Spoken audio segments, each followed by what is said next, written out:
যাদের মধ্যে অনেক কিছু থাকে, রক ক্লাইম্বিং, তারা বাচ্চাদের এত দূর নিয়ে চলেছেন।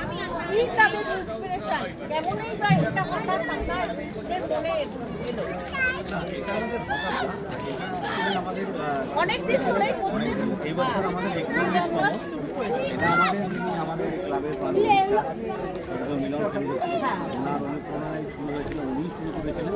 আমরা প্রথম অনেক স্টুডেন্ট ছিলাম, তারপরে ক্লাবের সাথে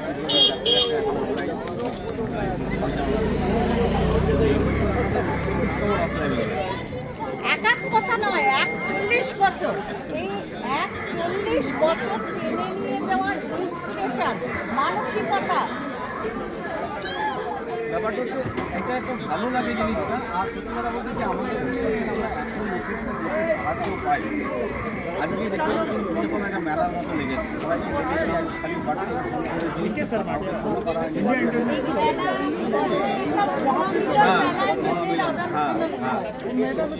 আপনারা যারা আমাদের রকমভাবে সাহায্য করেন তাদের কাছ থেকে আমরা ইন্সপিরেশন পাই। প্রতি বছরের জন্য চেষ্টা করি যাতে আরও ভালোভাবে হয়। হয়ে যাচ্ছে, সবাই সকলের ইচ্ছা হয়ে যাচ্ছে। আমাদের ইচ্ছা বলতে দেখুন, আমাদের মধ্যে এই বীজটা ঢুকিয়ে দিয়ে গেছে। কাকু আমাদের খুব প্রিয় ছিল, এবার কাকু এমনভাবে আমাদের তৈরি করেছে, সেই জায়গার থেকে ইচ্ছাগুলো বেরোতে পারছি না। না বেরোবার না, ইচ্ছা বলছি। নাই আছে কি? তার মানে এমনভাবেই তৈরি করেছে যে বেরোনোর ইচ্ছা থাকলেও বেরোতে পারবো না, এখন আমাদের এমন পরিস্থিতিতে ক্লাব গেছে।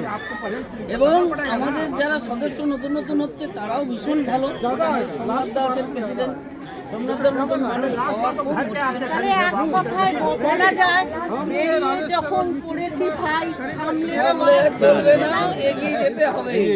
চলো ঠিক আছে, বিকাশের জয়যাত্রা। বিকাশের জয়যাত্রা। নমস্কার। এবং আমাদের আরেকজনও আছেন ওয়ার্কিং প্রেসিডেন্ট সন্তোষ দত্ত, ওনারও অবদান প্রচুর। এবং এনাদের যে কথাবার্তা এবং ইয়েতে আমরা সত্যি কথা বিকাশকে হয়তো আরো অনেক দূর এগিয়ে নিয়ে যেতে পারি। বিন্দু বিন্দু জলেই তো হয় সমুদ্র।